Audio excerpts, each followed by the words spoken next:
welcome our viewers and Nigerians to our show, The Voice of Nigerians in Diaspora, that comes to you every Saturday.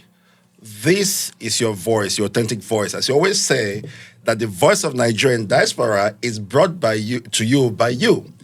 Our goal and our mission is to voice out a corrupt-free nation, a nation where everybody is counted as part of the family.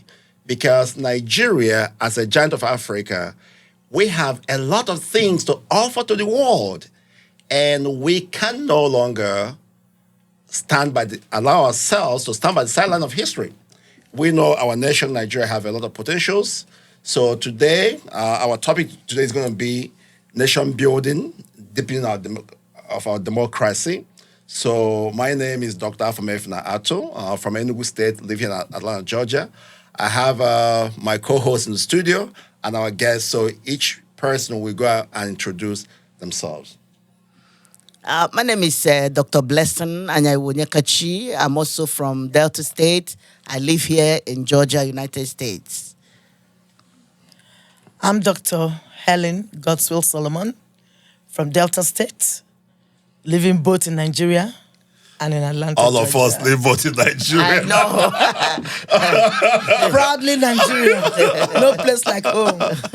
Okay. I'm Christy Adeyemi. I am married to a Yoruba man from Lagos State, and I live also in Atlanta, Georgia. So basically, you are a Nigerian American, American Nigerian. Correcto. Yes. You're welcome. You're welcome to the show. Nice having you. That's right. And my name is Dr. David Solomon. I live in Atlanta, but currently in my hometown, Ikaland. I just ate ujuju soup for your information. Oh my God. Ooh, you make my mouth worry.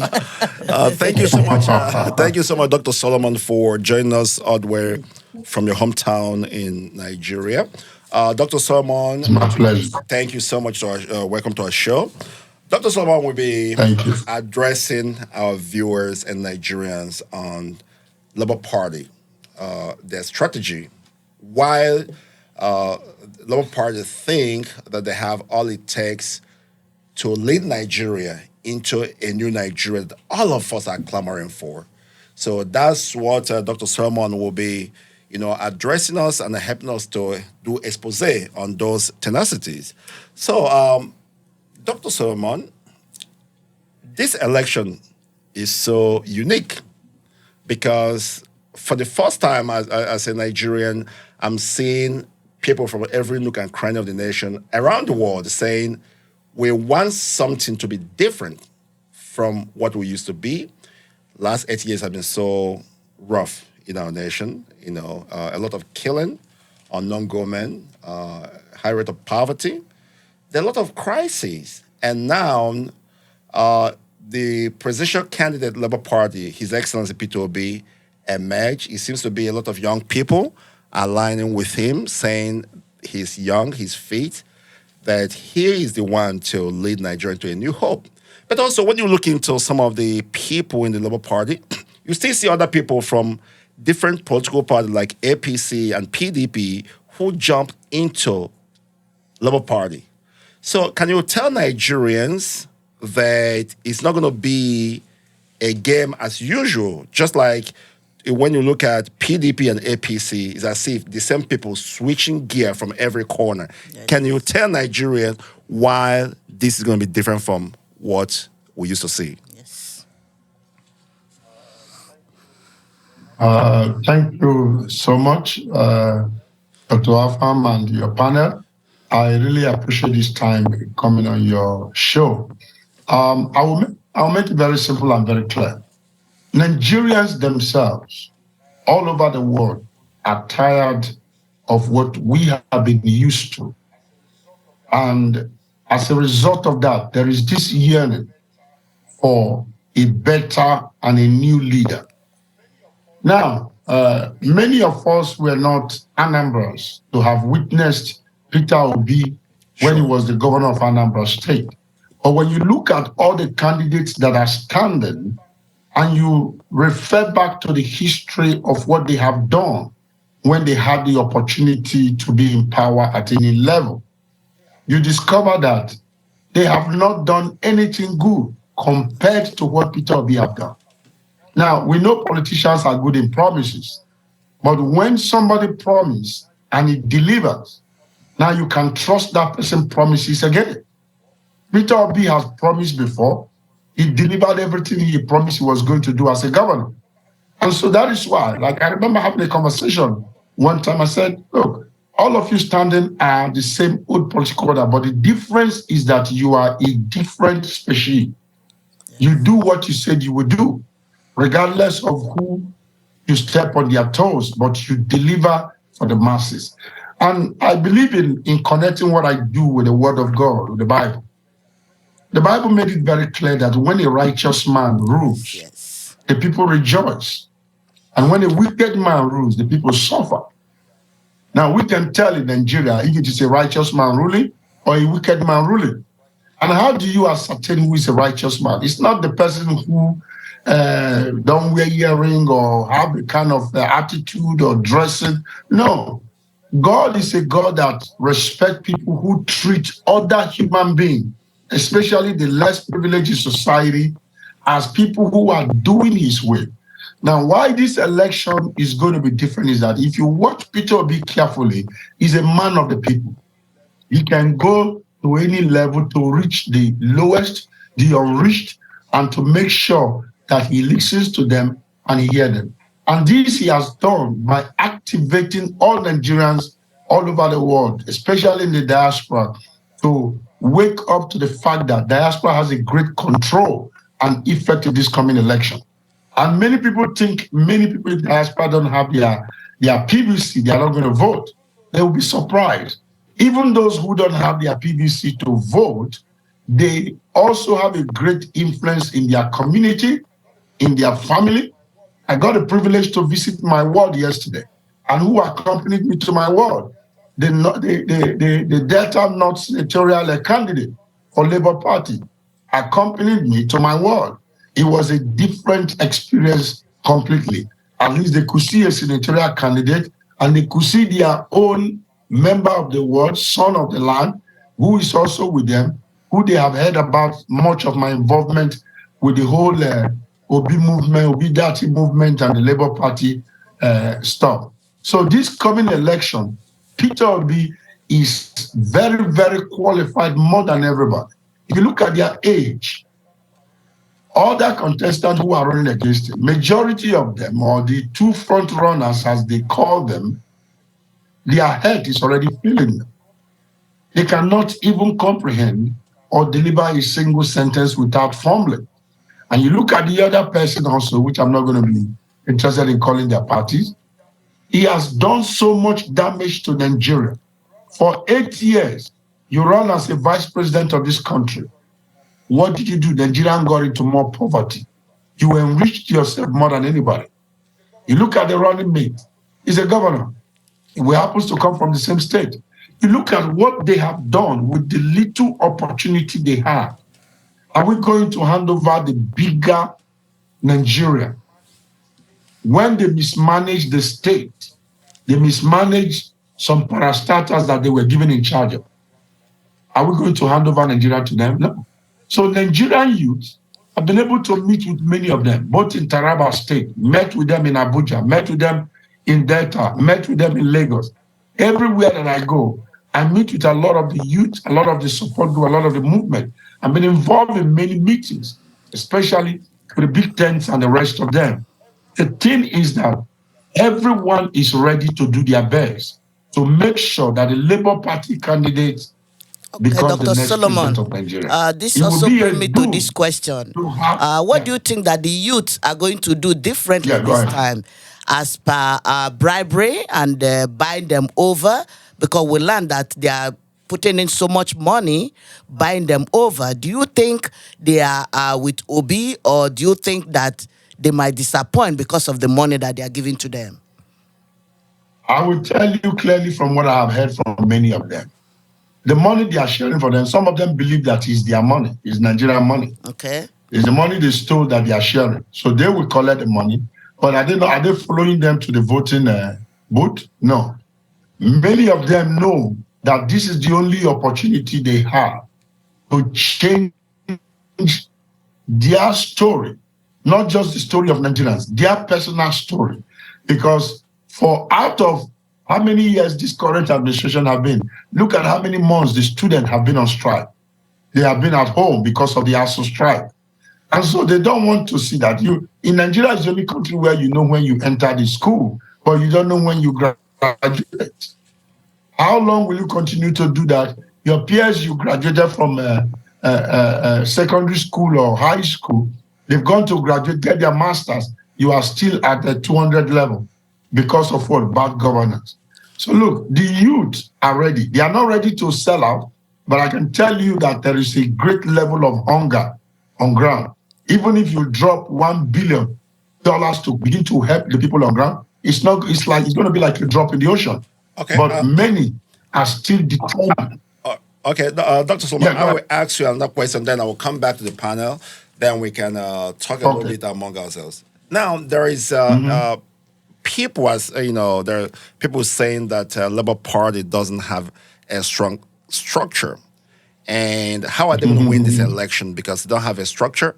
And when we talk about the Nigerian youth and the population of Nigerian people, between Tinubu, which is APC presidential candidate, as well as Atiku Abubakar, who is a PDP presidential candidate, and Peter Obi. And sometimes when you look at where they do their campaign, you still see a large crowd of Nigerian people.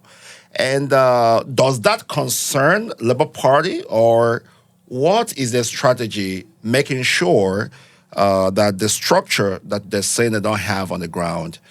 Can you tell Nigerian people why you're going to win this election?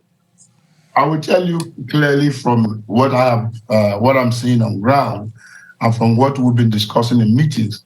One, what is the structure that PDP and APC are talking about? Is the structure of thievery, the structure of stealing and sharing the Nigerian money that they have stolen and pile up over the years. Is that the structure they are talking about? The structure is the human beings. The structure is the people. And I can tell you clearly that most of the people that are gathering in APC gathering and PDP gathering, they are paid. Most of them are there to collect their share of whatever booty they are giving. I've seen pictures of people who tie APC wrapper and wear PDP shirts. So the only thing they are waiting for now is the money to collect their party tie to tie their hair. So it tells you that Nigerians are suffering. Many on ground are suffering. So wherever there is a gathering or sharing of food, I'll give you a practical example. On Sunday, my friend who I ministered in his church, he does this periodically, like every 2-3 months. He will buy some food and share to people and all of that. There were people who left other churches. If I begin to call the name of the churches that they came from to come and collect the food that is being shared in another church.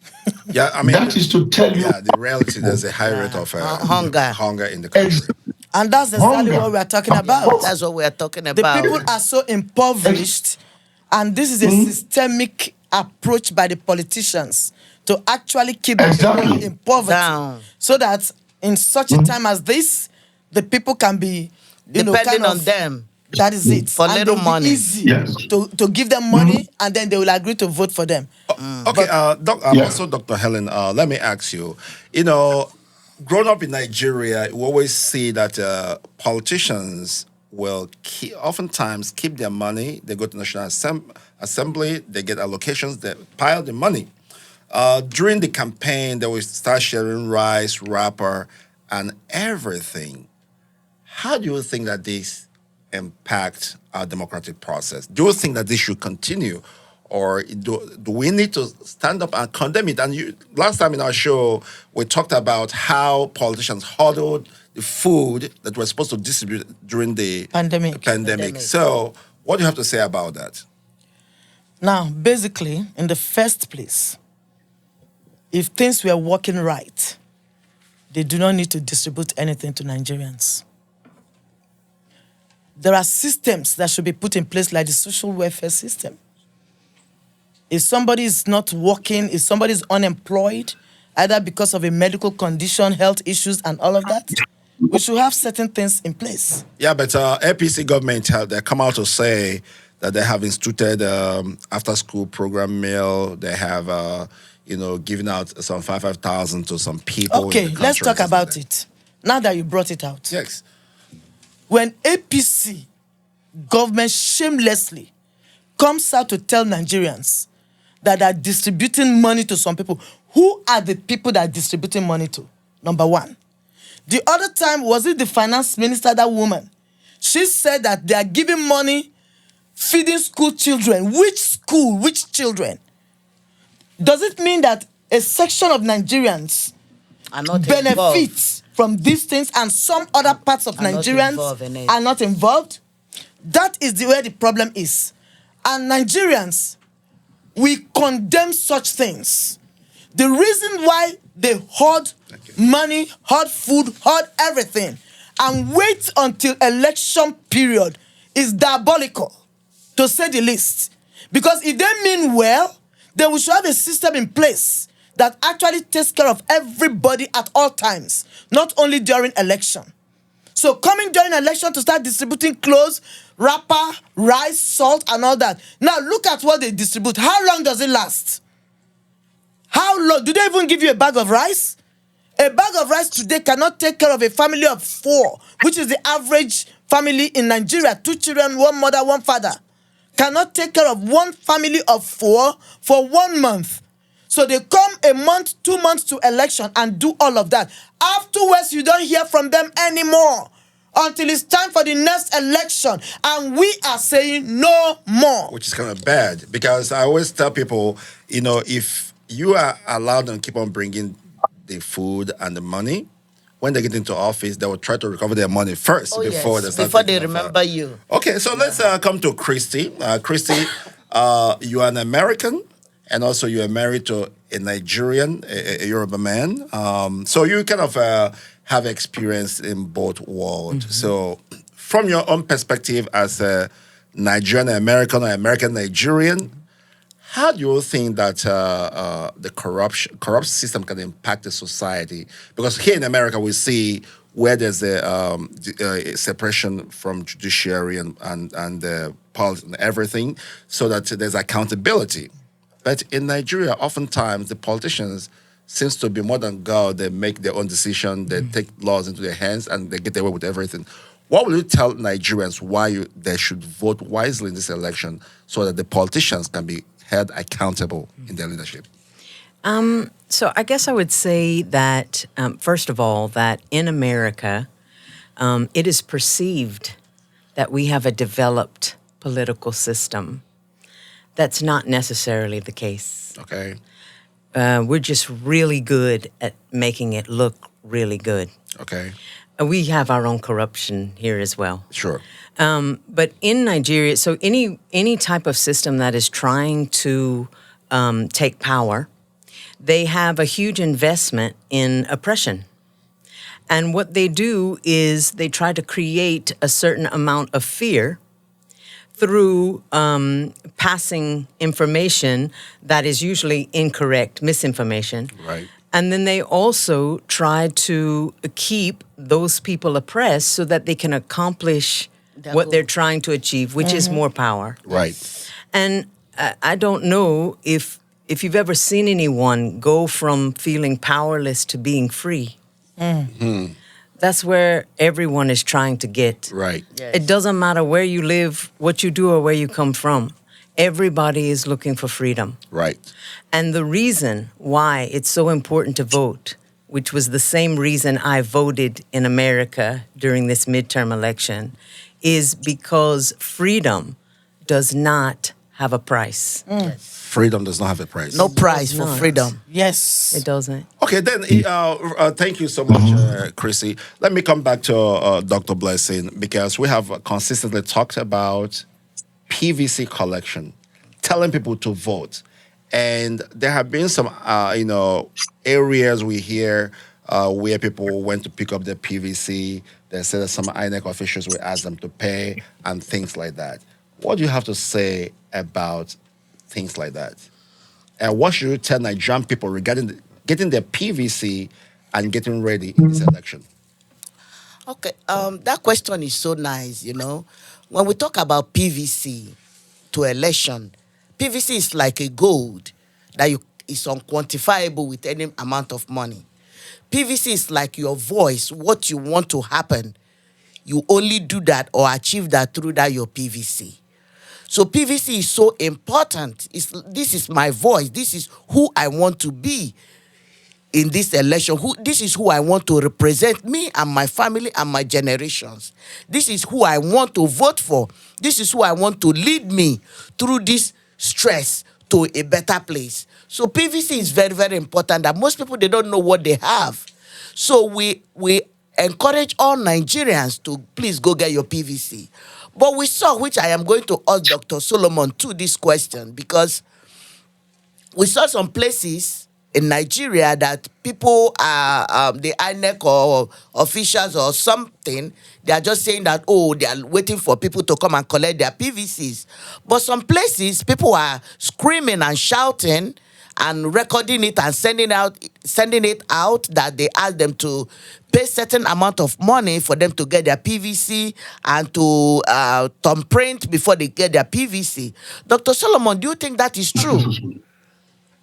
Yes, the information is on, and that is why I am glad that we are privy to become to be part of the Big Tent.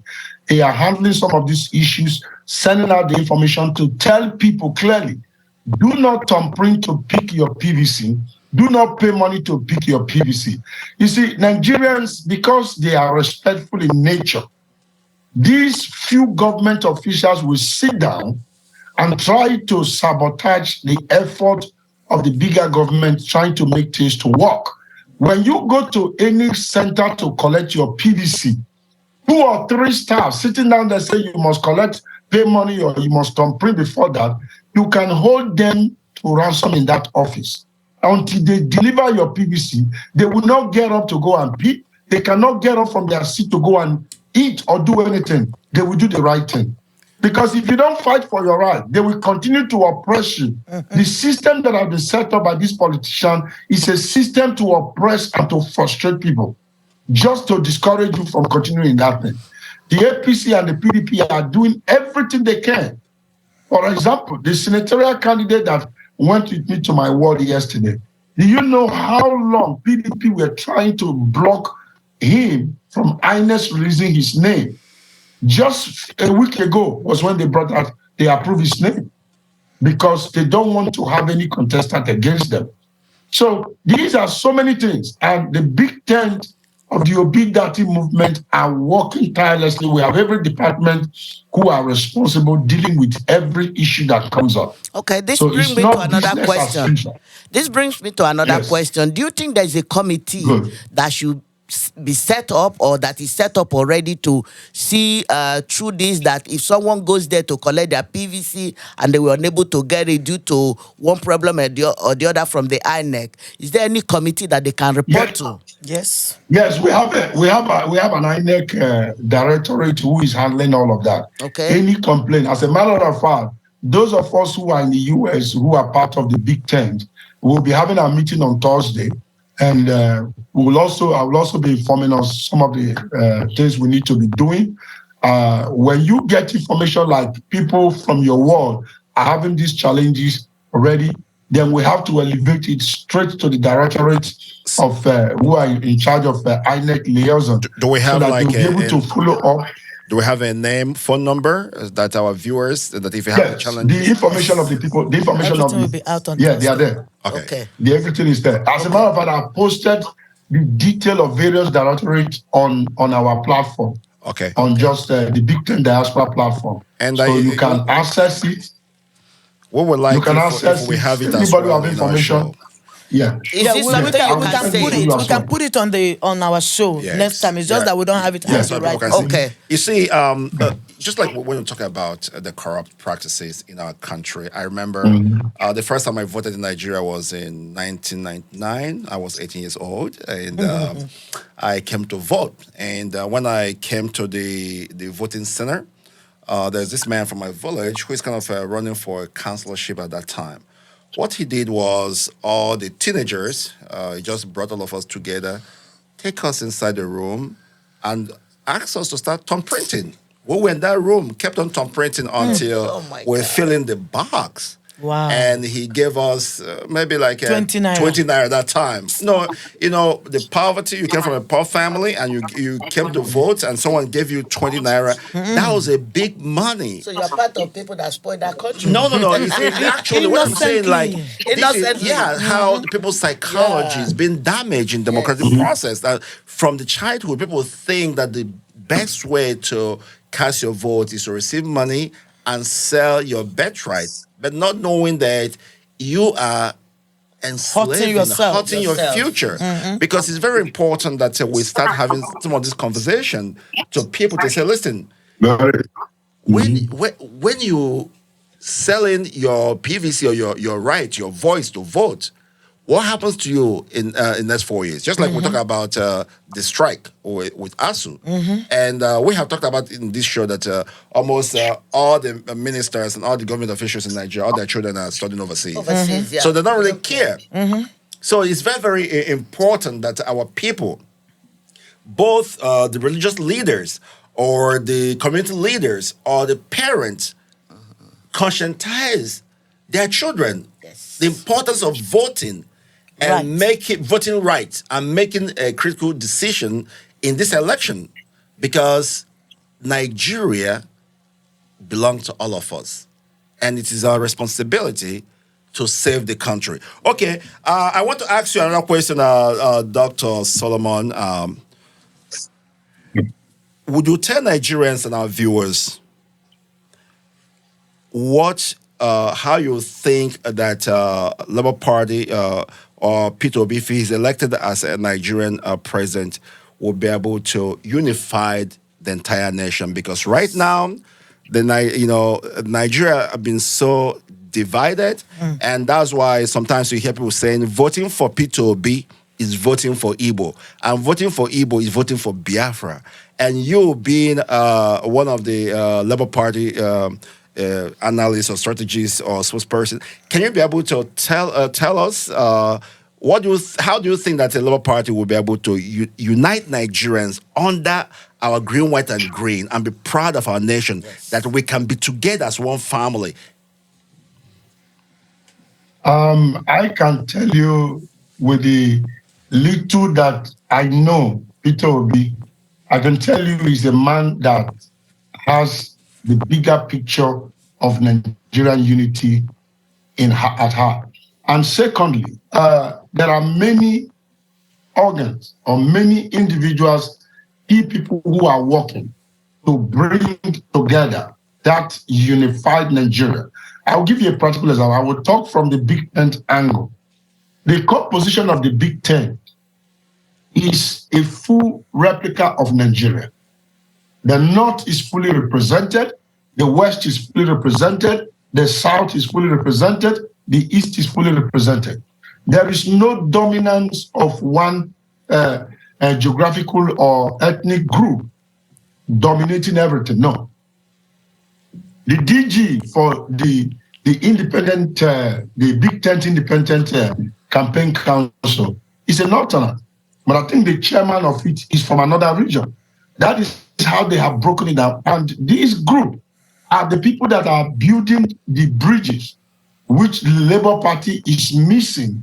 The Big Tent is working side by side to make sure that whatever is discovered as an error from the big structure of the party, and like I always said, the political parties are the same. You can't get everything 100%. Peter Obi coming into Labour Party is to infuse a new sense of direction to that party. But that does not make the party void of the old political party structure system. And that is why the Big Tent is an independent organization, independent body, but working side by side with Labour Party to correct the wrongs of the original and traditional political parties, to make sure that what we have been accused, or political parties have been accused, Labour Party will not be accused of the same thing. So there is definitely hope as the only man who can unify the country. PDP might say that Atiku can do it. Atiku cannot do it. Tinubu said why do you think Atiku cannot do it? So when you look at Atiku cannot do it because Atiku do not have what it takes to unite Nigeria. Take for example, they agreed on their party level. Atiku said that Dr. Solomon, Atiku said that he is married to an Igbo woman. He has, he married from different tribes in Nigeria. And he has that shows his openness to unify Nigerians. So because he married many wives from every part of the whole thing. That is why he's now to unite the nation. As a matter of fact, that is Third World War taking place in his home. I can tell you that those women are not united. How am I going to be sharing my husband with another woman from another tribe and you think we're united? Excuse me. But let me tell you a practical example that Atiku have demonstrated why Atiku cannot unify. When Jonathan wants to run for the second term, Jonathan went to London to meet Atiku to say, support me. Atiku told a sitting president from the South to drop his presidential ticket and give it to him before he can come up to support it. Okay. Now, it wasn't the turn of a Northerner to stand up for the PDP. What did Atiku and his vice presidential candidate, what did they do? They went against what was agreed. Okay, Wike told them, you guys are taking the president. Okay, drop the chairmanship of the party. Atiku and the chairman refused. They retain everything in the north. Is that a person who wants to unify, to appease all the other regions or regions that are in the party? That's valid because I believe that there's need for fairness and equity.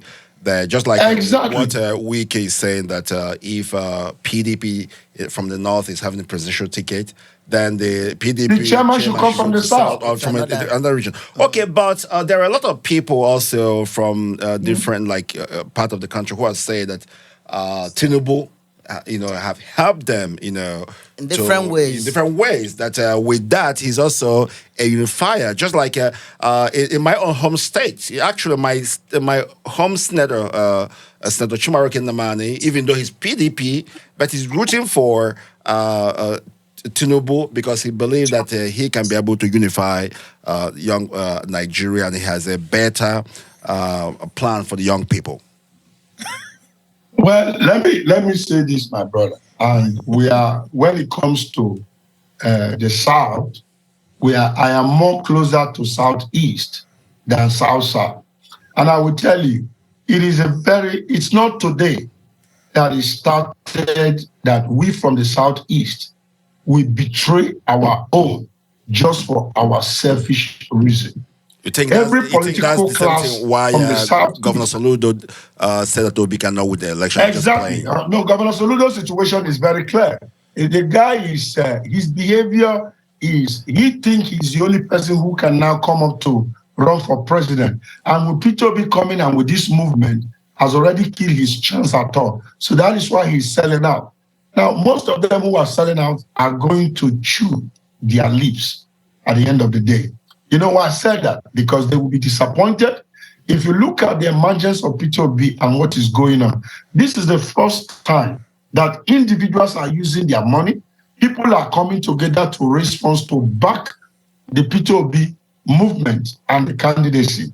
Now, all of these people who claim, Tinubu have helped them in this way, of course, when the political class comes together, you're going to find this one has helped me this way, that one has helped me this way. But they don't think of the future of Nigeria. They think of themselves. They think of what they gain from one another.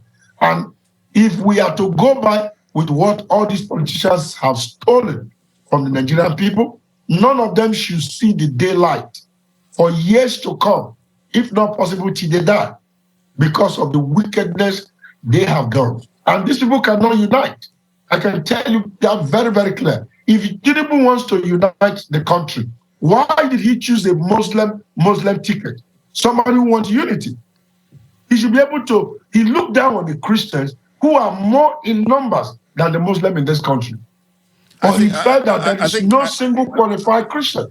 I think I agree with you that because that balance candidates. It's not there. It should be there in every political party. Just in a country that is more than 500 ethnic languages, that we need to continue to balance system of our government. And look at how Peter Obi started. Who is his vice presidential candidate? He's a Fulani man. The VP candidate is a Fulani by tribe. But look at all of them. What they did. Atiku helped to sabotage what the southern governors agreed with the help of Okawa, and they went that way. Tinubu went and picked Muslim ticket. Is that somebody who is willing? How is he going to come back to the Christians to come and unite them? Okay. How can PDP and APC, by their track record, say they want to unite Nigeria? They cannot. It's not possible. They cannot. They divided Nigeria by this way Nigerian politics has been run. Right. Every geopolitical zone or every area decides, okay, we give this one opportunity. Next time, it will be this one, like that. So they decided that this time is for the Southeast. They decided. Why did Atiku come up? Is Atiku from Southeast? No. Now, what did Atiku I guess he's a citizen by marriage. That's what it says. That's what it says. But we know where it's from. And for crying out loud, Atiku is not a born Nigerian. Atiku became Nigerian through referendum. All right? You want to explain that to our audience so that we understand what you mean by that? All right. When Nigeria was instituted as Nigeria, all the neighboring countries that have been in Nigeria associated with Nigeria one way or the other, including most of those West African countries, they were given opportunity if they want to join Nigeria as a nation or go to another country. Atiku, coming from Cameroon, decided he would join Nigeria. So that is how come the referendum accommodated them. They became Nigerians. We don't have a problem with that. Where we have a problem, like Obasanjo said, when he was president, Atiku as vice president made Obasanjo to give up a portion of Nigeria's land that is rich in mineral resources. Obasanjo clearly laments till tomorrow that he did not know that because Atiku's interest is divided between Nigeria and Cameroon, so he gave advice that was contrary to the wellness of Nigeria. And then as a vice president, he privatized all our major companies. And that's what he's aiming for now. And then he's proudly telling us again privatization, that he's going to privatize the remaining ones. And then we want to open our eyes and vote for Atiku again, just based on the fact that he's married one wife from Igbo, another one from Yoruba land, and then maybe another one from wherever. In the first place, I mean, it's not even in our nature as Nigerians to marry multiple women. And if you marry multiple women, that is not our constitution for you to become our president. Okay, That brings me to one question. What do you think polygamy? Do you think somebody who married these different wives, can he really actually be a good leader? Can he even be fair? Anyway, I think in this show we're gonna focus more on that later. Let's leave it. We want to hear from the Labour Party and for them to tell us the challenges. Okay, I have one more question before we round up the show, and there are some Nigerians, young people who are so vibrant, on fire with Labour Party. They love Peter Obi. They believe that Peter Obi is the Messiah that will usher in a new Nigeria, that every Nigerian's voice will be counted and no one will be left behind. But some of them have encountered some challenges from Labour Party as a Labour Party structure, different from Obi-Dati movement. So some of these young people sometimes express some frustration because of some individuals in the Labour Party. How is the Obi-Dati campaign movement addressing some of those critical challenges and conflict between Labour Party and Obi-Dati movement? Thank you very much for that question. It is true that many people have complaints. I personally witnessed a major problem that would have led to something else even in Taraba. when I was there at the rally, but thank God that we were there, and myself, I was there, and we were able to nip the situations right at the bud and get it solved without it leading into something else. Let me tell you the truth. Everyone in Labour Party is not a saint. I strongly believe that Labour Party may have been infiltrated both by the PDP and the APCs. Mm-hmm. There are moles everywhere. And one of the things that we are encouraging various support groups and all the Obidati movement groups is continue what you are doing. Don't look at Labour Party as your savior. You did not start supporting Labour Party. If, for instance, Peter Obi said tomorrow, I'm moving to a so-so party, believe you me, there will be no Labour Party tomorrow. Mm-hmm. So we are here for Peter Obi. We are not here for Labour Party. Just that he needed a vehicle of Labour Party to get to the Asura. And when he gets there, the party will be reformed properly. Because I've been privileged to have a talk with some of the key leaders of Labour Party. I was in an event with the Labour Party national chairman and with some of the central leaders of the party in the North Central and the rest of them. We had a lengthy conversation about some of the challenges and some of the complaints people have. Now, one thing is that when you have young people like this who are making the party relevant, there should be a directorate within the party who should respond immediately to their concerns and their complaints. Do you have that? Do you have that in Labour Party? Do you have that structure? There is that structure currently under the big tent. Okay, good. There is that structure currently under the big tent that is addressing the support group and their problem and the challenges and making sure that their issues are met or whatever challenges they have been addressed. So that is why I said the big tent is a great idea that Professor Patutomi is heading, and he has assembled the best minds. He has assembled, if you know the caliber of people that are involved in this crew, you will thank God that these people came together. Yeah, Dr. Solomon, will you in the future come back to our show with Big Tent and be able to talk to Nigerians what the Big Tent is all about, so that our viewers and Nigerians will know, for those who are Obidati movement, if they have crisis, they know where to go to. One last question before, would you tell our viewers and Nigerians the current challenges Labour Party are facing right now and where you need help? Labour Party are facing Obidati movement. Yes, let me generalize it. Good. Okay, good. You see, the moment where we are is the Christmas season into the new year. And we know Nigeria, no matter how things are hard, the desire of every Nigerian is to at least be able to present rice and chicken or fish for the family to eat that day. Yes. Even if they eat it every other day. And this is one thing that I want to call on all Obidati supporters worldwide. Even if it's 10,000 naira, even if it's your word, you can afford to deliver some palliative to help them celebrate their Christmas. Most of the things that we have been doing in every part of the country where we have people who are on ground working, we let them know that this is coming from Peter Obi. Okay. That is the message we give to them. Oh, great. We are doing these things. Peter Obi is the one that has helped send us to come and do this thing. Okay. So we are not there taking personal credit for anything. We're saying, if we're giving you this to go and do this work, to deliver this, we say this is coming from Peter Obi. Oh, that's great. Because we want them to remain focused, to be able to deliver, for us to be able to capture in Nigeria. Okay. So the challenges on ground is that the people are hungry. The people are suffering. And these old politicians are taking advantage of the situation with the people. And so we who are being supporters, who are moving to see a new Nigeria, let us not give up. We are close to our victory than when we started. We are close to our victory.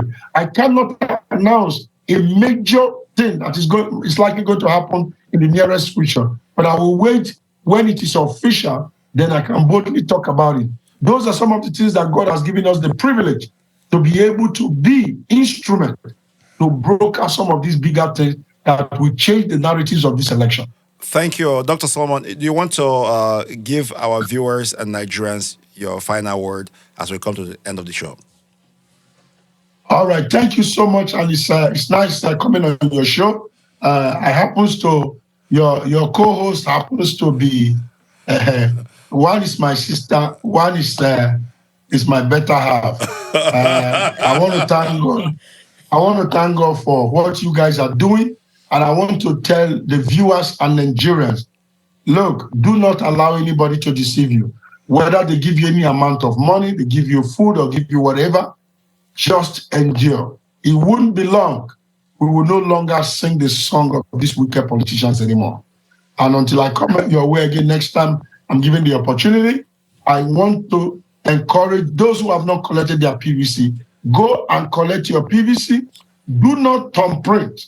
Even if a policeman or a military man put a gun on your head, say thumbprint. Refuse to thumbprint. Instead, make noise and create uncomfortable situation for the people who are working there, that they are making you to do what the government did not allow you to do. Make sure you collect your PVC. If you have to sacrifice a day to pick it up, do it. Because that sacrifice of one day is 4 years for you and your family. And I want to thank you guys for the good job you're doing. God bless you, and thank you so much for this opportunity. Thank you so much, Dr. Solomon. Thank you so much for coming to our show. Okay, thank you. Thank you. Dr. Blessing. Thank you. Thank you. Do you want to give Nigerian and our viewers your final word? You're talking to Dr. Blessing and you're facing... No, Dr. Helen, please. Okay. All right, fellow Nigerians. The case is very clear. So as we round up today's show, we are saying to everybody, remain obedient. Go and collect your PVC. Collecting your PVC, it doesn't end there. Get ready. On that day, vote. I don't tell anybody vote wisely because I don't trust you wisely. Vote for Peter Obi and Yusuf Dati Ahmed. Vote for Mama, Papa, Pikin, Labour Party. I'm sure by now you are familiar with the logo. And then don't leave. No. Stay right there. Just to chip in, Dr. Helen. Yes, Dr. sir. Helen, just to chip in, it is not Labour Party. It's LP. It is LP. Yes, thank you so much. LP. Yes. Not Labour Party in full. LP. Yes. Very important. LP. All right, LP. Not Labour Party. And then we are going to stay back to defend our vote. Do not be afraid. You know, in the past, when they say we voted them, we did not vote them. They bullied us. This time around, they can't bully all of us. We are too many to be bullied. All right? Thank you. Thank you, Apostle Dr. Helen. So, Chrissy, you want to give Nigerian people and our viewers your final word, and what would be your advice for Nigerian people, which you are one of them in this coming election? Yes. First of all, this has been amazing. I'm very honored to be a part of this discussion. And I would just like to say that, you know, use the power that you have, use your voice, vote, because it's the only thing that matters at this point. Thank you so much. And Dr. Blessing. Thank you, Nigerians, both Nigerians in diaspora and Nigerians at home. We are so proud of you people. We are so encouraged, so energetic to know that we have people like you at home. We have vibrant youth fighting for this one cause of a better Nigeria. Please don't be scared. After this darkness comes light. Yes. All is well. Thank you so much. And from my own end, my fellow Nigerians and our viewers, our nation Nigeria belongs to all of us. We have our Nigerian people around the world doing great things in healthcare system, in tech industry, in every sector. If we have a better government, if we have a better leader, we will usher in a country that will give every Nigerian an opportunity to try their God-given potential. Yes. Last episode, we talked about as it is in your eyes. And we still say, this presidential election belongs to you. It is your choice. To make. Do not stand by the sideline of history. It takes all of us to stand up, save the soul of our nation, bring in a Nigeria that will work for every Nigerian, not for very few individuals. Thank you so much. Thank you for viewing. Thank you for sharing our podcast. Please continue to share, like and comment and subscribe. And we will see you next Saturday. I am your chief host, Dr. Afam F. Nato, Blessing, Dr. Helen, and Chrissy. Thank you so much. Have a nice day. Thank you. Yes.